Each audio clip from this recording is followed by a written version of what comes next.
Welcome to the House Arrest Show, hosted by 3-time Grammy nominee and 6-time Dove Award-winning artist and actor T-Bone. Today's guest is 2-time Dove Award nominee artist Becca Shea. We also have the House Arrest Mix by DJ P-Dog in the mix. You're tuned into House Arrest with T-Bone. Ladies and gentlemen, it's your man DJ P-Dog in the mix, and you are tuned into another edition of the House Arrest Show. And today, we got Becca Shea. We got some of her music. We're going to take y'all back a little bit. Who remembers this? Put your love glasses on. I see you looking like you want to dance, and I'm watching wondering why you don't take a chance. Just go ahead, take his hand. What you scared of, man? What you scared of, man? You know you got it in you, now just let it out. Don't miss this moment, this is what it's all about. It's everywhere, look around. So many treasures to be found. So we Let's go. Keep you seeking, listen to wisdom speaking. Catch your heart beating and bite. Keep you seeking, listen to wisdom speaking. Catch your heart beating and see the world through God's eyes. Let's go. Put your love glasses on. Put your love glasses on. Put your love glasses on. Becca Shea. Club isn't the best place to find a lover, so to you is where I go. Me and my naked heart in your presence, get erect, drinking fast until you overflow. You come over and start up a conversation with just me, and I trust you cause you understand. Then you take my hand, you sweep me away in your peace, and then we start to dance. And I'm singing like, Lord, you know I love your love. Your love's amazing to choose somebody like me. Now I'm gonna follow your lead. If they think I'm crazy, I don't care. I'll say, hey, I can't say enough how you lay down your life so we could be free. So now I'm gonna follow your lead. Come on now, follow his lead. Let's go. Let's go. You are love and I worship you. We got just a few minutes, ladies and gentlemen. You have my heart, show me the truth. We got Becca Shea in the building. Let's go. Let your glory fill this room till everything smells just like you. Every day discovering something brand new. Say it, say it, say it. Holy, holy, holy, holy. Elohim breathe in me. Holy, holy, holy, holy. Elohim breathe through me. Let's go. Holy, holy, holy. Ruach Elohim breathe Becca on Shea. me. Every day I'm making Montel Jordan. something new. Shake heaven. Let's go. Angels all around are crying, holy, holy, holy. Praising with a sound that gives him glory, glory, glory. Let's go. Are you ready now? Get ready now. Get ready, let's all shout it out. Start shouting now. Becca Shea, Montel Jordan, shake heaven. Gonna shake heaven. Gonna shake heaven. Join in together. Let's go. This is how we do it. This is how we do it. Taking back the music. Taking back the music. Gonna shake heaven. Gonna shake heaven. Join in together. Join in together. This is how we do it. This is how we do it. Taking back the music. And all the angels sing. You've got my attention. Your state of the art. And yeah, I just hate the thought of me without you. Becca Shea, ladies and gentlemen. Affection. You've got all my heart. And you've made me sure what I'm hoping for is true. You're the truth. What are you doing, love? You've got affection. You've got all my heart. And you've made me sure Just a few seconds away from Becca Shea. it's true.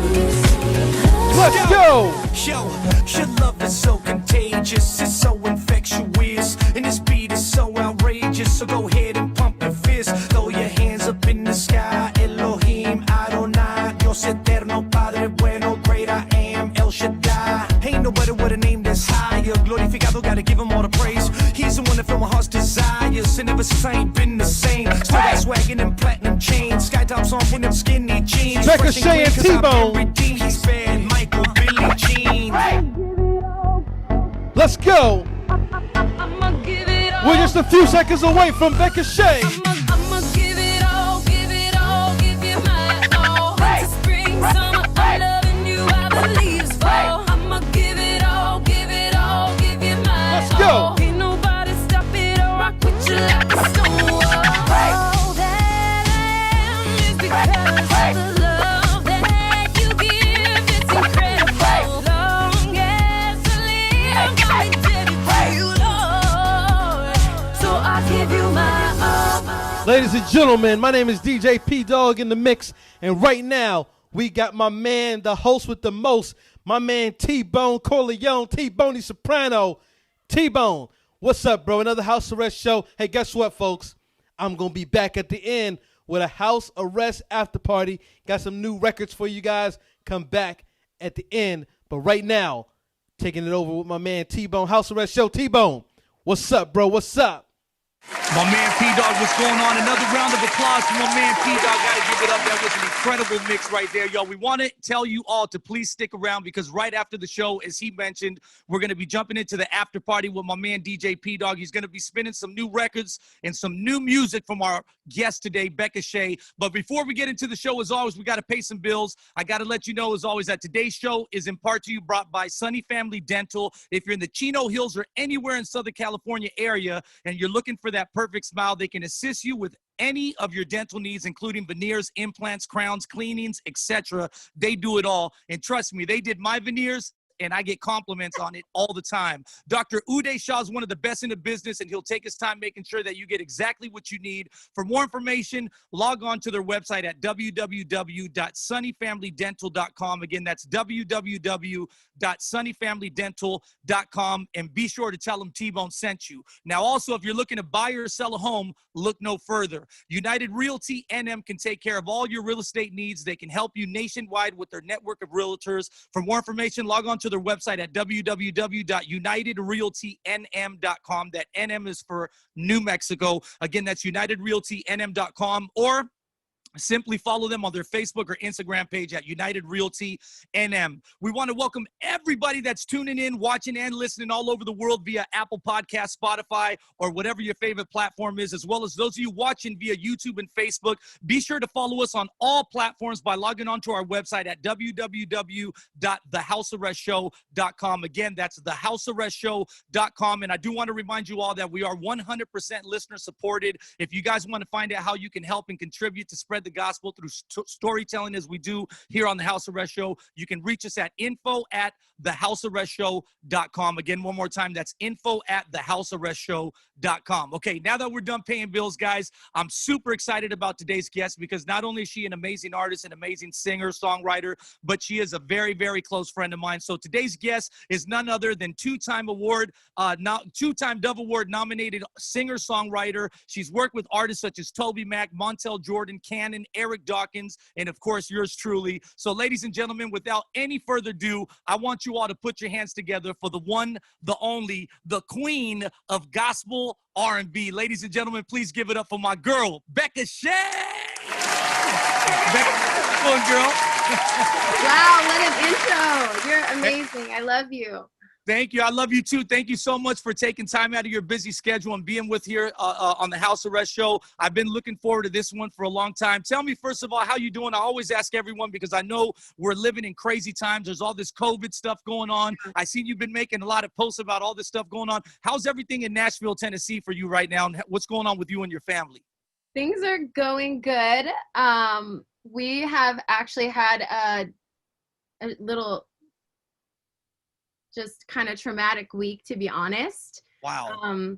Yeah, so we had like this situation where we had a stalker for the past year just kind of harassing our family and decided to show up at our doorstep, last week from California. So you had a stalker from California that literally came, they've been bothering you for a while, and they showed up on our doorstep of our house with my children and my husband. So it was a little wild. It's been a kind of a crazy week, not the average week for us. Yeah, I can definitely imagine. Now, what are you doing in a case like that where you got a stalker? Now, was this a male, a female? Yeah, it's a female, and really You know, I believe just like everything else that's going on right now, that's just crazy because there's just so much craziness, Right. you know, with everything that's going on in the world and just everything. I think spiritually. So I'm always thinking, you know, this is just a spiritual war and this person is not evil, but there is demons involved. It's totally demonic. Yeah. So there's a part of me in the natural that just wants to be like, get the heck off my porch, leave my husband alone, step away from my family. Like the whole, you know, that part of me is like, where's my gun? Like, no, oh no, she didn't come up on my porch, like the whole thing. But then the other part of me is like looking at the whole situation and I'm just looking from afar. Like she literally, I mean, the cops were at our house, like she got arrested. It was wild. It was so wild. And there was a part of me that just kind of watched. And I had the love of God in my heart, like a compassion for this person who has been harassing and literally threatening my husband's life. It's really, she's after my husband. Wow. Making just really, really terrible accusations towards him. Like he's, you know, abusing me and our children and all these crazy, crazy things. So, you know, for me, it doesn't make sense in the natural for me to look at her and think I have compassion for her. That's completely and totally the love and that's like the spirit of God in me, knowing that she's being tormented by something. She's got something that's tormenting her. And so it's just been this war, and it's so crazy how it like showed up on my doorstep because I feel like this is almost like this tangible situation of like everything else that's going on in the world. Yeah. You know, it's like we want to be mad, we want to be frustrated, we want to be angry about the different things, you know, but when we step back and we recognize and we look at it from a higher perspective, we can really, I think we can take more authority and deal with the situation. That's interesting what you're saying, because it's like you're saying in the flesh, like the flesh part of you is like, yo, man, where's my strap? This girl's over. Yes. I'm mama bear right now. I got to protect my husband and my family. You know, it's tough because a lot of people see this is why I love doing the show, because we get to look kind of behind the veil. We look beyond what everybody else gets to see. People don't hear about this stuff that's going on. A lot of times people see an artist's life, and it's like I tell people, you see me on magazines, you see me in movies, you see me on stage. Every time they see us, it's like we're happy, everything's good. We're showing the good side, but people don't see the hard things that we go through. They don't see things like this that happen. Is this the first time that something like this has happened to this extent? Or is it something that is kind of you've dealt with throughout your career? No, I mean, I've dealt with it, you know, for the whole year. It's been over social media, and I've dealt with several other kind of crazy things that came at us. But this one, most of the time we shut it down, block it, and it goes away and it rests.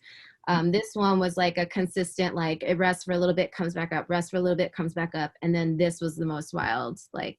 You know, that's interesting because I've had to deal with stuff like that too. And really what's crazy is just 2 weeks ago, and my DJ P-Dog remembers, we just shot a show. I was in Iowa doing a couple shows, and there was a girl from California that's calling and kept saying, hey, I know who you are. We were friends back in the day. You need to talk to me, this, that, the other. So I'm posting that. I'm at my sister's new coffee shop. I don't know if you've seen, I was out in Iowa at the coffee shop, and this girl ends up tracking down the phone number to my sister's coffee shop and calls the coffee shop and is like, is T-Bone there? I need to talk to him. And they're like, whoa. And she's like, yeah, I know his wife. I know. And she's like, oh, well, his wife is right here. So, you know, they put her, and she's like, I don't know who you are. You know, so it's crazy. Yeah. So she was kind of shocked not knowing that was going to happen. But I mean, something that's crazy. People don't realize, man, it's beautiful to have a fan base. It's beautiful to be admired, to have people that love you. But once in a while, you get people that are a little bit crazy. And like you're saying, I think it's a great perspective that you take on and saying, well, let me not just get in the flesh and just hate on this person or just, you know, be upset, but let me look at them from a standpoint of, man, they're hurting. There's obviously something that there's missing and they're looking for something. So like you said, you're also looking at it with compassion and trying to see,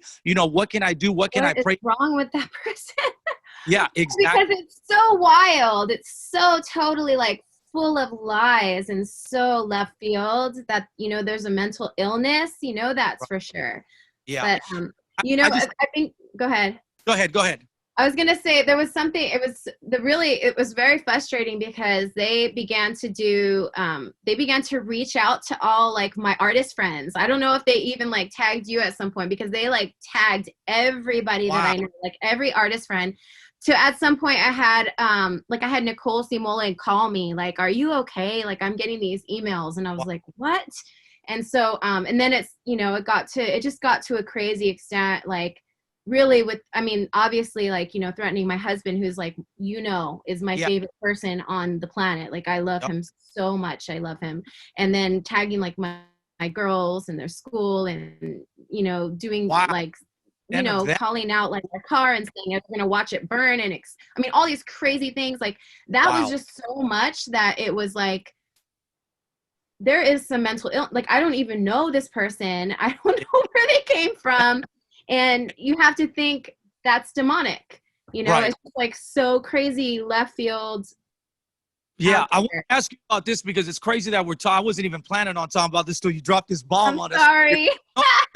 Because this is real. This is what we like the show to be, real life issues. Yeah. And one of I wonder about, Becca, I'm a dinosaur. I'm from the old school. So for me, I tell people all the time, man, when Facebook first came out, Instagram, I'm like 5-6 years behind because I wanted nothing to do with it. I'm from the era where like, I don't want in my business. I don't want nobody knowing I'm the opposite. Yeah. So we're trying to put it all out there. So it's like, exactly. We're giving it to them to know. Because you and your family, you're a family that you guys do a lot of videos. You guys have had a lot of stuff that's viral. You're shooting stuff in the car. You're announcing whether you're having a boy or a girl, all these different things. Yeah. Is stuff like, is it tough because you are letting so many people into your personal life that at times you feel you don't have no privacy and you feel like everybody knows what you're doing? I'm gonna be totally honest. I've never felt a threat ever except until this situation. Yeah. This past week has really shooken us and made us a lot more aware of what we're doing. I think, there's this point where you're getting me raw. Like right now is like the most raw moment for me because I'm processing and I'm seeking the Lord. I'm learning. I'm walking through this right now, like as I'm talking to you this week.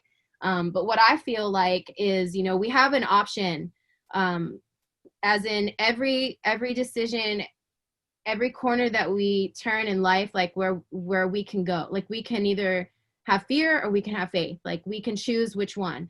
And for me, I feel like, walking by faith is knowing that God is with us. He's for us. He's in us. He's got us protected. Like, I'll tell you, you want me to tell you cool, this is awesome because this is how awesome God is that, my neighbor like called me and said there was somebody that was getting out of a yellow cab early this morning. I was just wondering who that was. They were going to your house.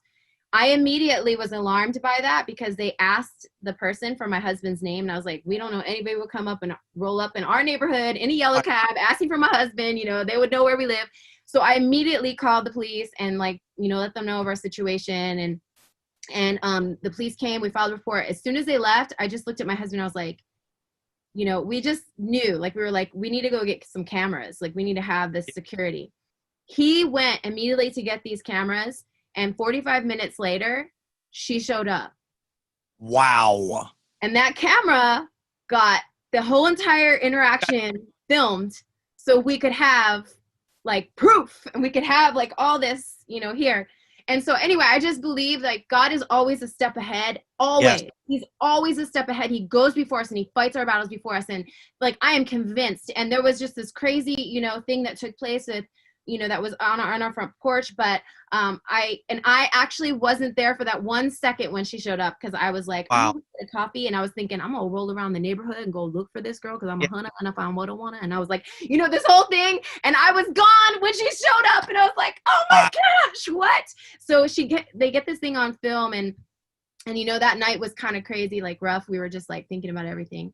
But I saw a vision of this huge archangel on our porch. And there was a point where she just like decided she needed to leave. Like my husband's like super calm and he has the authority and he just talks in peace. He's like, you're not supposed to be here on my porch. Like he talks like this, like that would not be me if I was up on the porch. Cause I'd be like, oh girl, and he's just like, I know that's why God had me not there. But anyway, so she decided she had to leave. And I saw a vision that there was this huge archangel on the front porch who escorted her off. Wow. And I told my husband, I was like, man, and then God showed me that, you know, like the corner of our house, like every corner of our house, we have posts, like he is on point, like he is Yeah. on guard everywhere we go, everywhere we are, like he's watching over us, he's protecting us, and he's always one step ahead, and he's always giving us the information, and it's up to us to trust in him and to have the mindset to think higher, you know. Right. 'Cause at some point, you know, I was so upset, but I was thinking, you know, did this person come because she needs deliverance? Like, did she come all the way here so that she could get set free of his demons, you know? And I'm sitting there like, but I ain't trying to do that right now. I want to be like mad, and I want to have my family protected, and Yeah. I don't want to deal with this anymore. But you know, Yeah. it's same thing in life. It's like there's these people that are just so ignorant, and they're doing all these crazy things, and yet we want to just be mad at them. But God's like, but I need you to be to have my mind to rise Right. up higher, to sit with me and see it in a different perspective, so that you can be the person who sets them, like, how Right. I could, you know, set them free. Yeah. He has to be in us and through us, and it's like now's the time more than ever. Now's Yeah. the time. Yeah, and that's such a teaching moment, because even in the Bible, there was so many times where people were seeing crazy people and they were expecting Jesus to react a certain way, but he reacted completely the opposite of what they would have thought, and he was teaching through that. But it's like right now, through this whole thing, talking about fear, talking about faith, you know, there's a lot of people right now, we're dealing with this COVID-19, we're dealing with so many racial issues, there's riots, there's different things that are going on all over the world. It's a crazy 2020. It's been a crazy 2020. What do you say to people? Because I talk to so many people that are like, man, I watch the news and I'm freaked out sometimes, so I don't watch the news. Other people are like, I don't watch the news because it just brings fear. What would you say to people that right now are walking in fear? Because there's a lot of people that are scared. What is the word that you would give to someone that is walking in fear? You could have walked in fear with everything going on, but I'm interested to see what your perspective is and what you say to people that are in fear. The very first thing that came to my mind, and I'm praying that I have the right reference, I think it's Psalms 23:7. It says, he will keep in perfect peace whose mind is stayed on thee. And that's it. Our peace, like, comes from him and him alone. Like, he is our peace. He's the Prince of Peace. And so in order for us, like, to deal with the things that we don't understand, we have to forsake our understanding. Like, we have to have his peace in order to, like, move and navigate through the things, and that requires trust, you know, to trust and obey, and just to, that's what faith is, you know, being sure of what you hope for and the things certain of the things you can't see. So I don't know, the first scripture that came to me was like, keep your mind, you know, on him. And and part of that for me is like, you know, I always hear the Lord saying, come up higher, come up higher. Like, that's what he speaks to me all the time. Because we can get so like this way, and we need to go this way so we can like see like a bigger perspective and a bigger story and a bigger picture. And it's only when you're up high with him that you can like really see. Like, my mom used to say, like, if you're going this way, the wall looks so big, but when you come up high on top of the wall, it's just like a little line, you know. It's like, it's not that intimidating. So I think the way that we overcome that intimidation, that fear, that confusion, that misunderstanding is to really sit with him and see it the way he sees it, and to deal with it the way that, you know, he would intend for us to do, and that's spiritually, because everything is spiritual. Yeah, 100%, man. And that's so good what you're saying. I had some other question I was going to ask you that had to pertain with this stuff, but it's all good because, you know, I want to get into what we talk about here on House Arrest. Is we talk a lot about people's stories. And I think that one of the things with you is you're talking about compassion. And I think you have to, you know, it's like they say, he who's been forgiveth of much loveth much, you know, and you've been forgiven of a lot of people may not know your story. You look like this young lady that's got it all well together. Looks like you've been a Christian all your life. You're a nice family, but people don't know your roots. You live in Nashville, Tennessee, but you're a Cali girl. You came from actually right in the area where I live. And you were raised out here. I know you lived in Las Vegas for a while. Can you share with us your story? First of all, growing up as a child, we always like to know what the childhood was like, because I always say whatever you go through as your childhood, that kind of like affects, you know, when you grow up. And then I know you lived in Vegas for a while and you went through kind of some crazy years. You were a cholita and all this stuff. Take me through your whole story for those people that may not ever have heard your story. Take me through, first of all, what your childhood was like. What was it like growing up in the Beckah family, Becca Shea home? Yeah, so my mom was a single mom. She was going through some broken marriages all during, my adolescence growing up. So it was very, the one word, if I had to just pick one word for it, it would be unstable, because I cannot remember where I lived when I was younger because we had moved so many times. So I remember staying, with aunts and uncles, all different kinds of friends' houses, people from church. We stayed in different apartments and hotels and battered women's shelters, like several different battered women's shelters, and just lots of different places, constantly moving. So I always had like a bag of stuff. Right. It was unstable. So it was like, you never know what's going to happen. But now in life, it has been the most amazing tool that I've picked up to be able to adjust and just kind of go anywhere. And I'm super comfortable. I'm really easy adjusting. Like I've traveled all over the world now and all these different countries, and I can just hop on a plane and show up and like totally adjust. And I find it to be like, nothing. And so like when my husband will travel with me, he'll get like sometimes a little travel anxiety, and I'm like, what is wrong? Like, it's so, and I realize, that was probably something I picked up because I'm just easy to go, like wherever we are, we're there, but for the God story part of that, I would say, my mom came from a real Jewish family, in religion. And so, for me, yeah. You're in what? What's your nationality? What's your nationality? You're Jewish, and what else?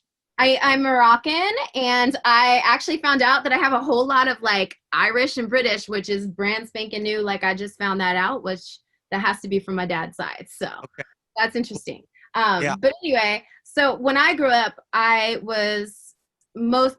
really never met my father's side of the family, like never spent any time with them. So it was my mom's side, which was Jewish. So I was exposed to a lot of the different traditions, all that stuff. And but here's the thing, my mom is 1 out of 6, and she got saved before I was born. Praise the Lord.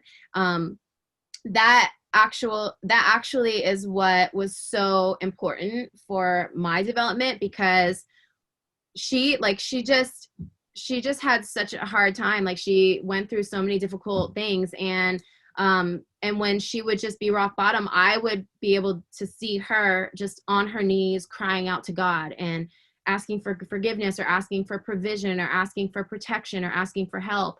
And I'm watching my mom in her brokenness, and then I'm watching God totally show up. And for me, it wasn't like a church situation. It was like a real deal. Like, oh my gosh, my mom just prayed that, he would provide some kind of food for our family, like, because we didn't have any money. And then there would be like a brown paper bag of groceries that would show up on the doorstep. So I could see, like, I could just see him showing up and helping. I could see my mom crying out to protect me. And it's an absolute total miracle around the drug dealers and the different neighborhoods that we were around, like just different things that were just around us, that I was never abused. I was never hurt. I was protected by God. So it was, I would say the first part of my life is, I call it the mercy. Like that's God's mercy season. Like that was the mercy part of my journey. Yeah. So I just saw him. He was my bestie. He was like what I experienced when I was younger as a real person, not necessarily through church, because obviously we were moving all the time. So I never was like plugged into a church, but I actually had this relationship with God where I would pray and talk to him and trust him and sing. And I started writing songs when I was 8 years old, and they were to Jesus. So, and that couldn't have come from, anywhere else, because my family was trying to convert me to Judaism. So it was this special encounter that I had where I saw that he was real and he was there for me. And so that was a real thing for me. The problem with that was that I didn't have the foundational teaching and the mentorship and the leader, like any kind of help to walk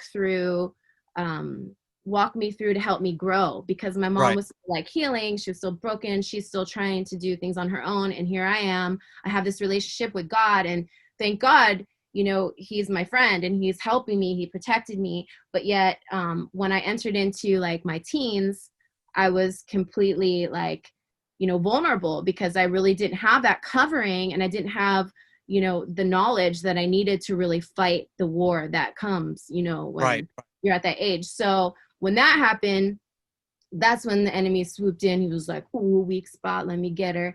And I just dealt with all kinds of confusion. I was trying to fit in. But I would say, if I was to look back at that middle part, I would call it, I mean, obviously this is my grace story. My grace story is about me and knowing my self-worth, which is one of the things that's my passionate like ministry. That's my passionate message to especially girls, because I'm a girl, it's just easier, but to anyone who doesn't understand how valuable they are, how important they are, how precious they are to God, like, because it's identity. It's an identity theft. That's like where the enemy works. Like, he's like, if I could just lie to them and get them to believe this lie and this lie and this lie, then it just completely derails them from their purpose, derails them from their destiny. It's like done. That's it. Like it's like when you make one wrong turn and you're watching your GPS and you make that one wrong turn. It's like, it's just, it derails you from your route and you're like hours off. So for me, I believed these lies that I was the girl at the battered women's shelters getting clothes out of the black plastic bags, getting checked for ringworm and lice. And, I was this girl. And then I ended up in Orange County, in high school. And I was like, and all these beautiful girls. And here I was like, I'm coming from nothing. We lived in the mobile home park. And I was just thinking, I'm just not good enough. And the enemy just began to lie and say, you're not pretty enough. You're not good enough. You're not smart enough. Look where you came from. Look at this. Look at what, and just stripped every ounce of worth, and me trying so hard to like fit into this worth that would be like validated by the world, which never works. Right. We know that. So I just hated myself, honestly. And because when you don't like yourself, you just end up compromising and just being less than who you're ever supposed to be. So I'll be honest, like, the thing is, I knew God. That was the problem. Like, I knew God. So he was already there. I had established a relationship with him, and I did this prodigal, the prodigal son, like the prodigal daughter story. Yeah. And I came from him, and I started to try to do things on my own and try to make up for what, try to control the situation, try to control how I could be more worthy. And it just wasn't working. I got to the point where I was completely and utterly just, I didn't want to live. I didn't want to live. Bottom. Yeah, I was so bottom. Like, I done things that I never thought I would do, but it was more of just the self-hatred. I had so much self-hatred, so much, T-Bone, it was so bad. My hair, like, I always had my hair in front of my face because I didn't want people to look at my face. Like, I felt like bad that you would have to look at me, because I felt like I was disgusting. Like, I thought I was just, like, I just didn't like myself. And I thought, well, how in the world could you like me if I don't like me? You know what I mean? And so it was just so bad. And I remember I was in my room and I fell to the ground, and I at that time was getting really bad anxiety.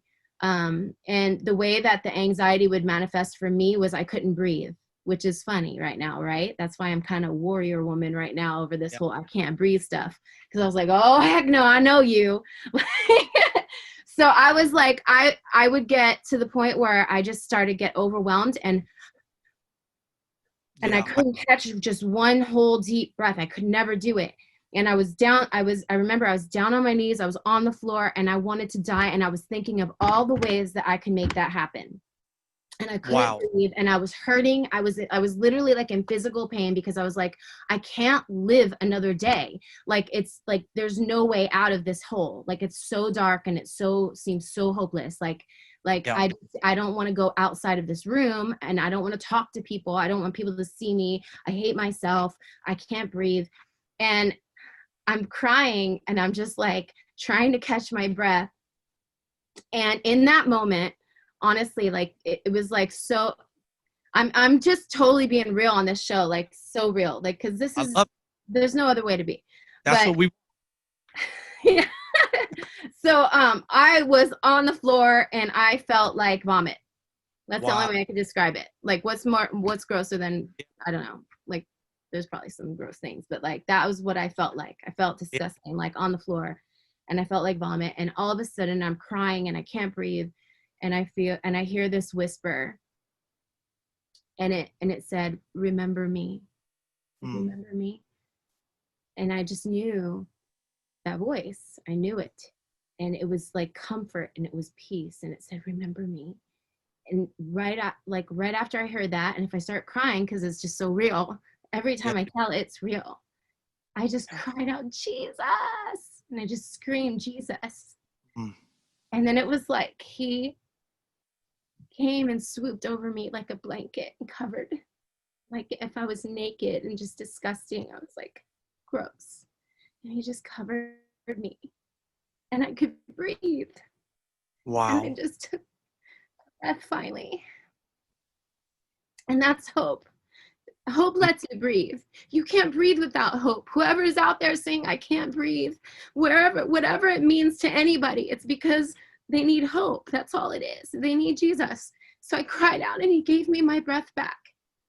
And then I was there, and I just wept, and I wept because I could feel his presence. And I just remember thinking, how did I forget about you? Like, how did I not, I'm so sorry. Like, I just was repenting, like just crying out. I'm so sorry. Like, I'm so sorry. Like, I needed you. Like, this is, and I could just feel the peace. And it was just, I felt safe, like I was covered.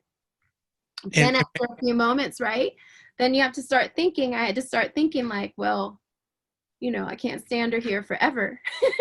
So, and I'm like, well, what am I going to do? And I remember I was like, well, real life is still there. Like, I still am going to have to get up, and I'm going to have to face the day, and I'm going to have to face people, and I'm going to have to do things. And I don't understand how in the world I'm going to do this. I don't know how I'm going to get to do this.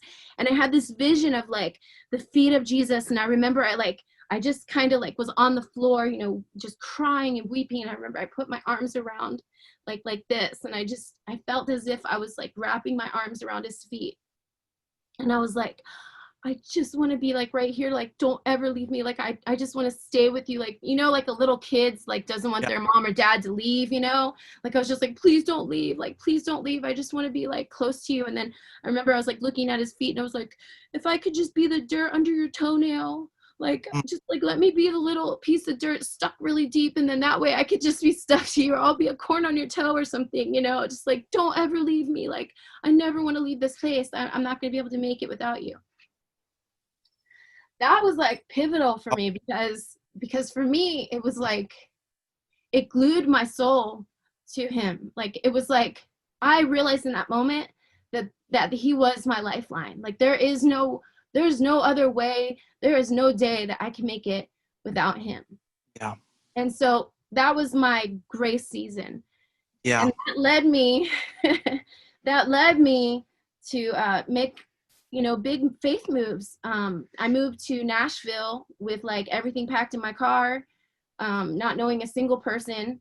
Wow. Just on a mission to like find Jesus. Like, I was just like, I want Jesus, and this is all I want. I want to get away from this life. And when I came here, I didn't know anybody. And, slowly he started to put me in the right circles. And that was where, I got planted in the church where, my pastor, who's been my pastor for like 17 years now and has married me and my husband. And I got my foundation that I needed so desperately. I got my knowledge, and I got, equipped in the word so that I could fight. And so that I could really, really know who I am. But it wasn't until Nashville that I had like full visions of how God sees me. And that's what really changed, that's what really transformed who I am today. That's so powerful because, man, what you're talking about, Becca, you're the first female we've had on the show.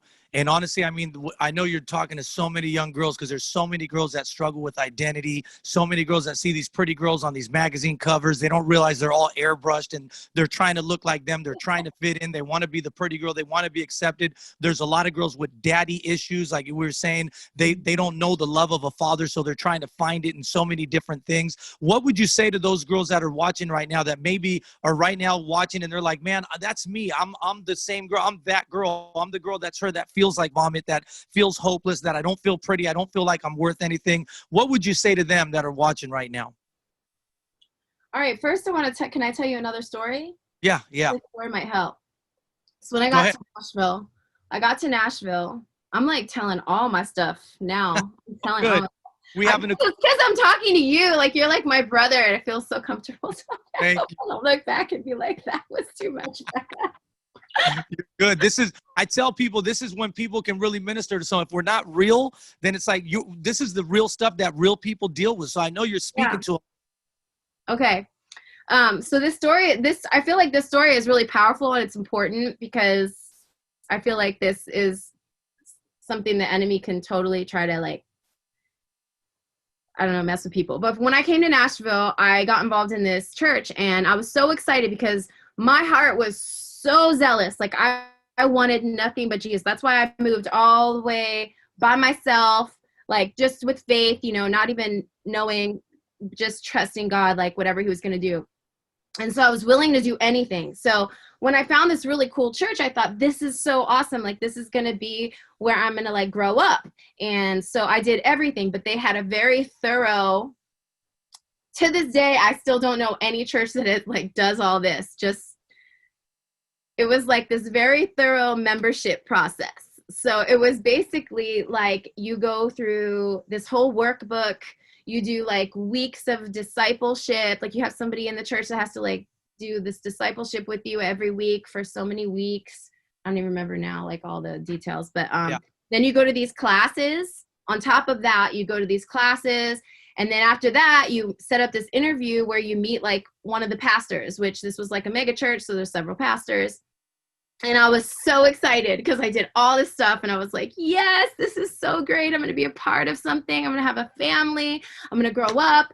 And so I'll never forget this. Like I walked into the office, so excited about this day. And they handed me this like big, stack of like things that I needed to fill out. So I was in the office. I'm like filling out like all these questions. Like, what was the day that you were born again? And I remember sitting there like, I didn't know a date. I didn't know a date. I was like, oh my gosh, am I going to qualify? It was like this whole thing. And then there was like all these other questions. And my life, was unstable. Like I don't remember a lot of things like, because they were just all over the place. So So I had like all this stuff that I had to fill out. And I was like, oh my gosh. I remember I got into the office and the pastor put his hand out and I like put my hand out to hand him over, my whatever application or something. And I give it to him and he doesn't even walk around the desk. Like I'm thinking I'm going to get a hug, like from one of the pastors, which, it's all good. But anyway, it was like the long story short it was almost, I think 3 hours in this room. And it was what I felt and would describe this time as it was like interrogation. Wow. It felt like he was asking me all of these different past sins and it just felt like yuck in the air, yuck in the air, yuck in the air, yuck in the air. And I think, obviously now looking on this side back in, he was attempting to do deliverance. He was attempting to be prophetic. He was attempting, but it was pathetic and it was, definitely devastating. It wasn't deliverance. And, just saying like his ideas, like even from what I've just shared right now, I didn't share a lot of details. Like I have this great relationship with my dad. My dad is not totally like, healed yet and totally strong in the Lord or anything, but I have a relationship with my dad. But there's things that like people don't know, but they make up in their minds when I just say certain stories. And so, when you're trying to be prophetic, you need to hear the Lord. Like you don't come up with your own ideas and tell them what you think. And so these things weren't matching up. The only way I could describe it is like when you're trying to fit a puzzle piece in the wrong place. Yeah, You know? yeah. And so I was this little sinner. Like, I was this little nobody who came from like nothing and just seeking after the Lord. And he's this, you know, well-known, very important pastor. And so everything he was saying, I was trying to fit the puzzle in because, Right. you know, he should be right. I'm definitely like, and it wasn't making sense, but I was still trying because I thought surely he's right and I'm wrong. Right. This is important because this is why, this is really, really important because what happened was I wasn't equipped in the word. I did not have like my knowledge on point. So I could never fight back. I had little scriptures inside, but then I wouldn't know the reference or whatever. And he would be like shooting out these things. And then I was just like hopeless. And I'm like the little vulnerable person.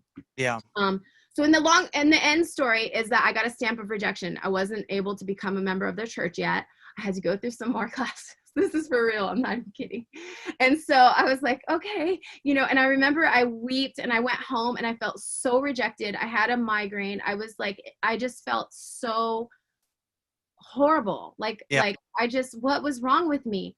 And I really wanted to do whatever he said, like whatever I had to do, you know, right. And to have that rejection was painful. It was so painful. This is the problem for that situation was that I know Jesus. I may not have the word all girded up, but I knew him. So what did I do? I ran home and I ran right into the arms of Jesus. I remember I ran in my bed and I just was like, it was like I ran into his arms and I wept and I was like, and I cried out. I had the worst migraine because that was like such a horrible night. And I had the worst migraine and I said, Jesus, I said, why is he saying these things that don't sound right? Like they don't make sense. Like, you know, he's coming up with things about, and I said, what is this? What is he saying? Like, why is he saying this is who I am? And I heard the voice of the Lord and he said, because that's not who you are. And I had my Bible sitting on a bench and he said, I want you to pick up this Bible right now. And I was like, you know what a migraine feels like? You don't want to get up. But I was like, anything he said, because he's like my best friend, you know, and I was like, he goes, go get your Bible right now. And so I said, okay. And I went up and I remember grabbing it. I didn't even know how I was going to look at it. I had been crying all night long. And he's like, open it up. And I kid you not, I opened the Bible like this. And you know where I turned to? What? Can you guess? What? Tell me. I opened it up just like this with like migraine pain, red eyes, crying all night long, went like this, and I opened it right up to 1 Corinthians 13. Wow. And it said, you can speak. And this was what I was feeling. I was like, he is the big pastor. He prays in tongues. Like, he, you know, he knows all these things. Like, he's the leader. Like, he's the one. Like, and I'm the nothing. And he goes, you can have the tongues of angels, but if you don't have love, it means nothing. So you can have all the wisdom and knowledge, but it means you can give everything. You have the poor, but if you have no love. And I thought about it, and he was like, and he told me, he's like, that man didn't have love. He didn't have love to forgive him. So like right in that moment, I was like, I had to forgive that pastor. And then he was like, now, this is important for you. He's like, you are going to walk in my love, because the way that people will know your mind is by their love. That's how you will know, right? So right off the bat, like right when I moved to Nashville, that's what happened. And love glasses. Like, so he was like, you need to like, don't be impressed, because, you know, Nashville has like all the, you remember like there was like the, you remember the conferences they used to, I don't even know, I can't think right now. Oh, the GMA? Yeah, the GMA, like that, everything was there. Everybody's walking around like they're like, you know, famous. And like, so he was like, right away, he's like, you need to know like who's mine and who's not mine, because you need to see through my eyes. And he's like, if they don't have love, watch out. Like, watch how they are treating you, watch how they're treating others, watch, you know, my spirit is going to reveal this.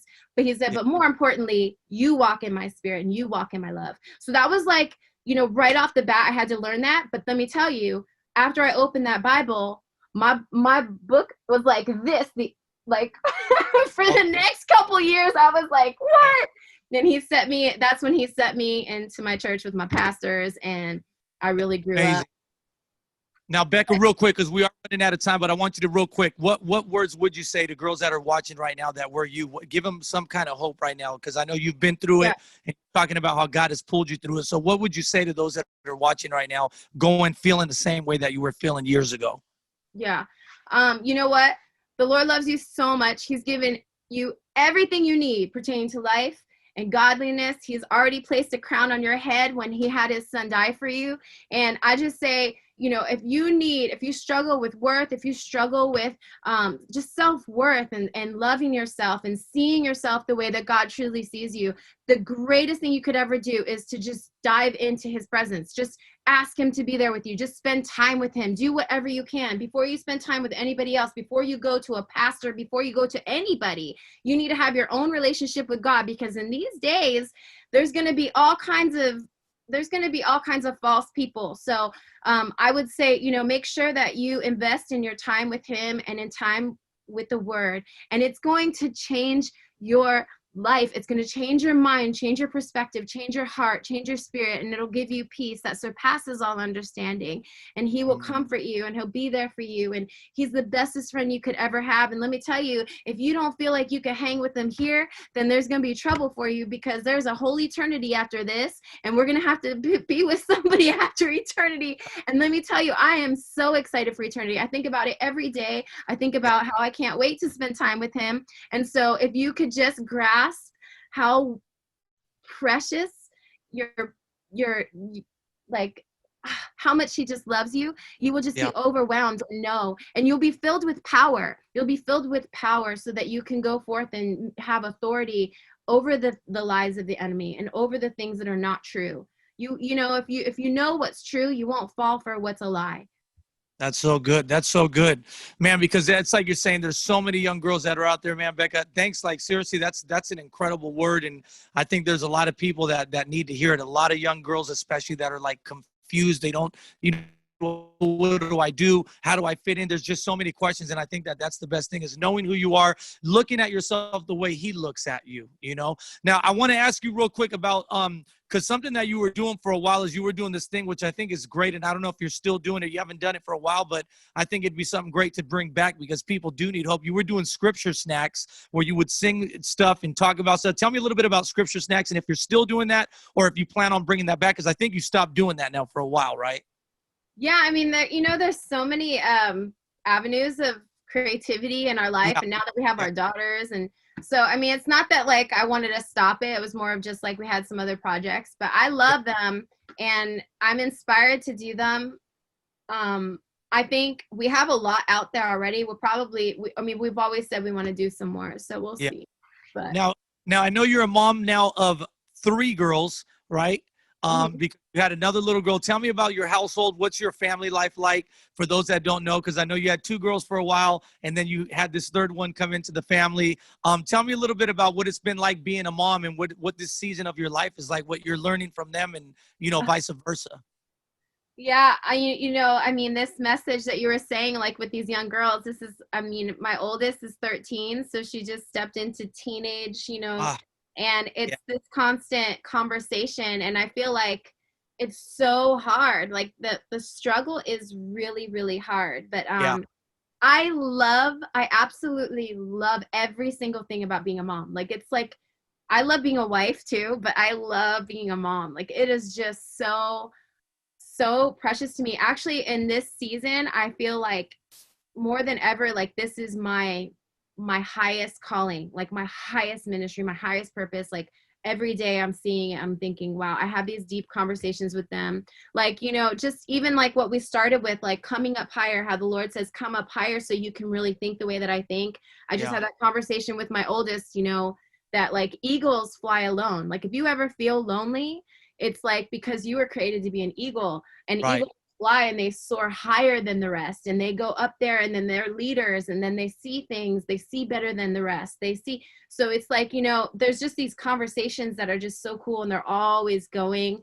And I think I learn a ton because I'm having to seek the Lord, like, more than ever, because I'm seeing like little attacks, you know, on their lives, and I'm going, whoa, heck no, like, come on back, you know, and I have to like find out how I can be the mom that they need, you know? Yeah, yeah. No, definitely. And I think the other thing is being an example to them every day because they watch what you do. You know, Yeah. they see like the situation that you just went through. You know, a lot of times the kids are watching. How's mom going to react towards that? And it's a teaching moment. Every moment in life is a teaching moment. Every different thing that we go through. So I'm sure it's been crazy. Tell me, how long have you been speaking about your husband? We're talking about him, by the way. For those that don't know, Jack is Becca's husband. He is actually not only your husband, but he's your producer. He's done all of your records. Tell me about what it's like having, in a few minutes, because we're running out of time here, what it's like to have a relationship with your husband and work with him, also have a work relationship where you're producing and constantly together, traveling together. What is that like? What's that dynamic like?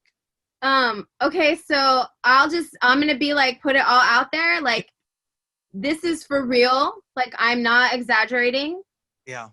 It is the greatest thing ever. Like, I believe with all my heart that that's what God designed it to be like. Absolutely. I know that I have a hard time like getting people to believe this when there's like a lot of other things going on in the world. But like for us, there's no doubt whatsoever God put us together, and we love every single day that we get to work together, that we travel. We have so much fun because whenever we travel, we always do like something extra just to get it in. And it makes so much sense. It just makes so much sense, like that we would do the same thing together. So for us, it is amazing. Like it's just so perfect. By the way, I do want to happy anniversary. I seen you were just celebrating. You were up in my neck of the woods. You were in San Francisco, California, went out to dinner. Yes. Also, you were in and tell me what it's like. How many years are you celebrating now with Jack? 16 years. 15 years. Give him an applause, ladies and gentlemen. Right there, man. 15 years. Amazing. So, Becca, man, 16 years. My bad. We'll give him another round of applause. 16. Now, man, that's crazy. What is the most that you've learned about your husband in these 16 years? Oh, what did I learn? Oh my In god. 2 minutes or less, because we got to get to the house arrest 10 right quick. I can say I've learned from him how to be more patient and how to be more what does he say all the time? He's taught me that it's like 100, like, you know how you have a situation with people, he's always taught me, he's like, whenever you think something is going on where you're thinking too much, because I'm a woman, I don't know if it's a woman thing, he's like, 90% of the time, it's never about you. It's like, it's just, and when you learn to just never think ever about like yourself, and you just like think about others more, it's just like life is easier. Like you're just like, wonder are they okay? Like what's wrong with them? You know, like what's going on with them? I wonder if they need anything. I wonder what they're thinking, you know, instead of like thinking about and he's taught me that over the years, and it's just been like amazing I mean, he teaches me so many things, but he's one of the most patient people I've ever met, ever. That's sweet, man. Now, Becca, as you know, tradition here on House Arrest, we got to get to the House Arrest 10. But before we do that, real quick, tell us in 1 minute or less projects that you got coming out, if you have a new project, and also where they can follow you on social media. Okay. Well, we have a new single that's going to drop, I think, it's Rosh Hashanah. It's in September. We have a new single that's going to drop in September, and it's called Awake. You're hearing it first. Right here. You're going to hear it on the first. JP Dog. And where can they follow you on social media? Everything's Becca Shea. So Becca Shea. Okay. Instagram, Spell Becca Shea out for everybody that don't know how to spell that. BECKAHSHAE. There you go. Well, Becca, we're about to jump into the House Arrest 10. So here we go. Number one, it's a this or that. Who would you pick? Who's the better singer to you, being that you're an R&B person? I like to hit people with a tough one at the top. Mariah Carey or Whitney Houston? Whitney. Oh, that was quick. Okay. Number two, phone call or text? Text. Text. Okay. So you prefer text. I don't know. These days I like phone calls. Okay. I like phone calls more because I feel like you can hear people's expression and get the details. Number three, are you a beach girl or a lake girl? Beach girl. Beach. Okay. From Southern California. So I got you. My wifey was telling me you're a big coffee drinker. So I said, we got to ask her, iced coffee or hot coffee? Hot coffee. Hot coffee. Okay. Number five, Joyce Myers or Christine Kane? Christine Kane. Okay. Hey. Yeah, there you go. Number six, something that everybody's dealing with right now. I don't know if you're doing it or not, but homeschool or traditional? Well, if that's with the choice, I would pick homeschool. But my girls go to a Christian school, so that's even cooler.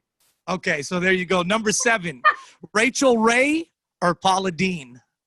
Oh my gosh, I probably should know more about those.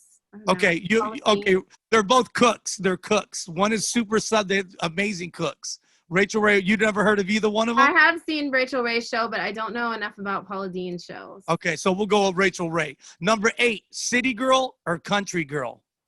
I used to be a city girl and used to say I would never be a country girl, but now that I'm in the country, I am total country girl all the way. I want to farm one day, seriously. All right, number 9, NIV or Message Bible?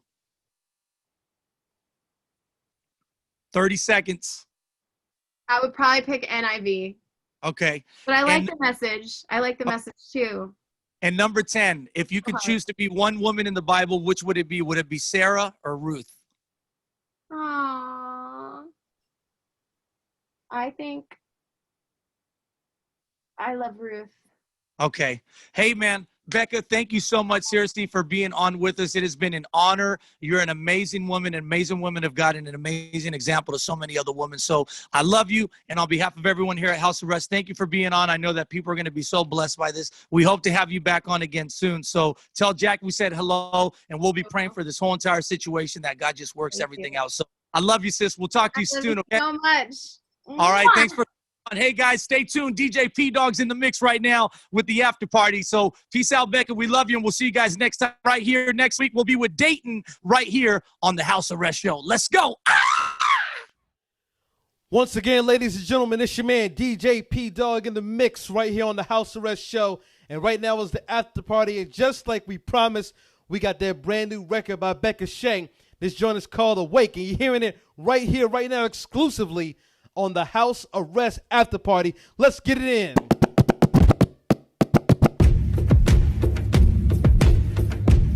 Exclusive Becca Shea, House Arrest, DJ P Dog. Oh, rise, can you feel the fire? Rising up higher, higher, higher.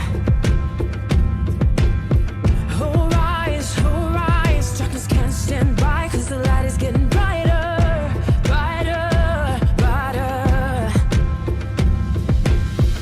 And when we hear the trumpet sound and the four winds blow, we will be the ones found, looking up, ready to go.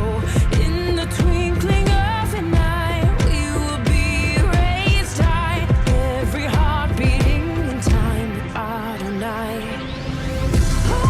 Awake, sleeping giant, open your eyes, it's time to rise and shine. Yeah.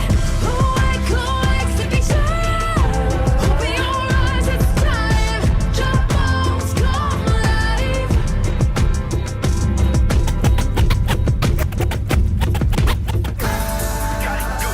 Keeping the party going, my man Andy Mineo. What's up, y'all? It's Andy Mineo, and right now I'm kicking it with the homeboy DJ P Dog. Keep it locked right here. Living in a dark world, how they gonna know if we don't put his glory on display and let it show? So let there be light. Let there be light. What? Let there be light. What? Let there be light. Let's go, let's go, let's go. I was in the dark, like the basement. My heart used to love sin, then he changed it. Look what Grace did. Couldn't live without her, got no strength on my own. Yo, I'm living solar power, getting bright lit. This ain't no light switch, I can't turn it on and off. Lord, come ignite this. I wanna be that flame in the dark where no light is. While I'm in this frame, I show them who the Christ is. When they see my deeds, I'm just being me. I hope that they seeing you every time they seeing me. Treating others the same way that I would want them treating me. Yeah, we say it all the time, but that ain't done so easily. So Jesus, give me Taking your y'all back heart. on this one. Mine is deceitful, then give me your eyes. I wanna see people same way that you see them, 'cause you all that they need. It's like I'm Peter, though I'm falling, you still calling Let's go, me to we feed live them in in the the dark world. How they gonna know? How they gonna know? If we don't put his glory on If we don't put his glory on display, so let there be light. Say it. Let there be light. Say it. Let there be light. Let there be light. In the dark world, how they gonna know? We gotta show them the light. Glory on display. day and let it show. So Let there be light. Let there be light. Let there be light. Let there be light. I took a trip.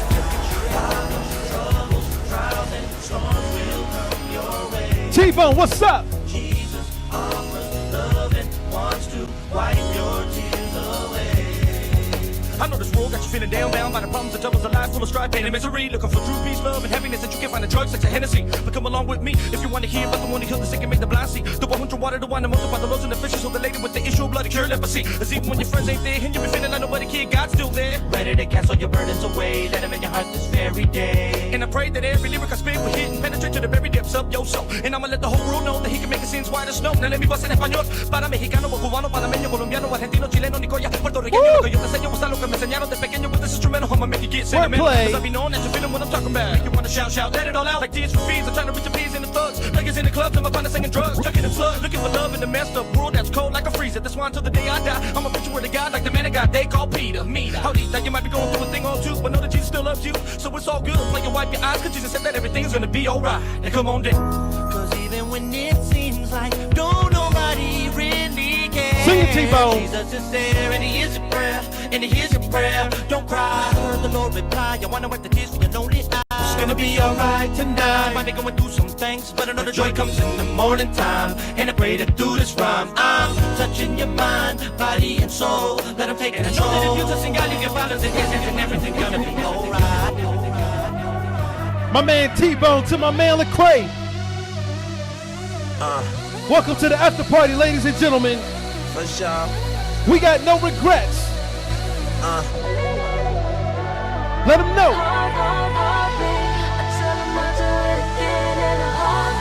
Hey, Souls. Let them know I got no regrets. And they say, you only live once, so live it up tonight. I hope we live twice, cause I can't wait to give up this life. Don't get me wrong, I love my fam and my experience. Been around the world and back. 7 wonders I done seen them. Number 8 is just us wondering what happens when we perish. And I don't want no regrets. I'ma tell the ones I cherish that I love. I'm thinking of them on this red eye flight to Paris. If I die before I wake, at my wake, please tell my parents that your son will positively wake in paradise. Life is like a paradise, so watch the ones you rolling with. Roll the clip of my life. You gon' see a bunch of empty bottles, broken hearts and blurry nights. Facebook likes and Twitter follows. I'm not living for today, cause tomorrow's looking pleasant and the future is a gift. Even though this is the present, yeah, I do believe in heaven, but my actions ain't the key. Them days remain locked if everything follow me.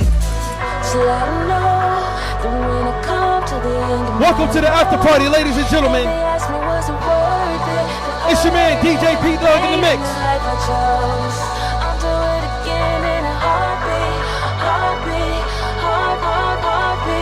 We got a smooth vibe tonight. Ken Jones, talk to him. I call him G.O.D. and heaven they know me. K-Joe. Amen, it's K-Joe, can I please speak to Elohim? And he will answer me, angels will pamper me, and they won't let me fall, they know just how to handle me. Is there one greater than you? And the answer's no, Father. Got the world spinning on your finger like a globe trotter. I call him G.O.D. I call him B.I.G.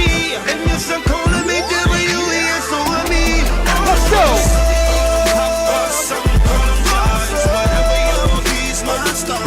I call him G.O.D. I call him G.O.D. Let's go. He's the man upstairs who will be there no matter when or where. I call him G.O.D.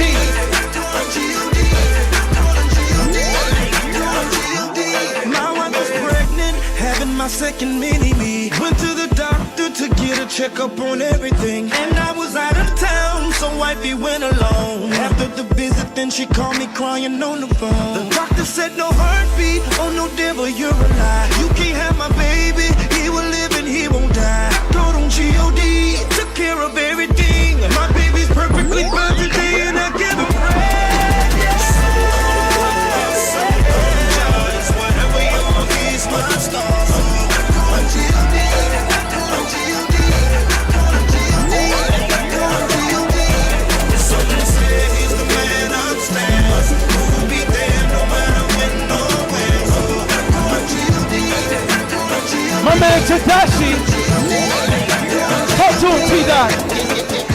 Yes, he's alive. When the door tell it like sunrise. Everybody who be driven and thinking that he's gonna get in for a big surprise. Voila, right there before their eyes.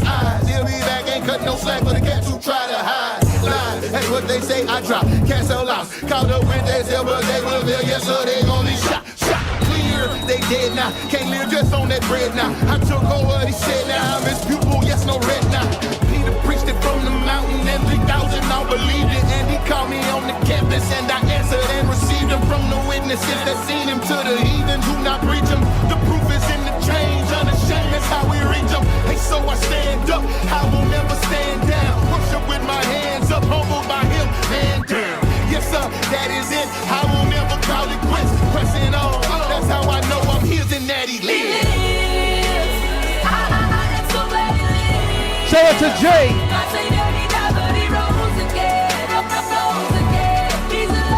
My man Flame.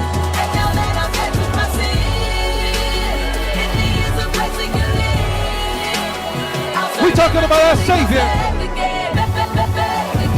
He's alive. I tell him that he lives. I tell him that he lives. I tell him that he lives. I tell him that he lives. I tell him that he lives. I tell him that he lives. I tell him that he died. I tell him that he rose and I tell him he's alive. Oh, I tell him that he lives. I tell him that he lives. I tell him that he lives. I tell him that he lives. Ladies and gentlemen, my name is DJ P Dog in the mix. Thank y'all so much for hanging out with us here on the after party. Today's show, we have Becca Shea. So if you're just now joining us, hit that rewind button, man. Powerful, powerful interview with my man T-Bone and Becca Shea. Listen, we're going to be back next week with another house arrest. Same time, same station. Don't go nowhere. Follow us, all right? Once again, my name is DJ P Dog in the mix. You can hit me up on Facebook, Instagram, Twitter, at DJPDOGG, at DJ Dog. I'm going to holler at y'all later. One love. Peace.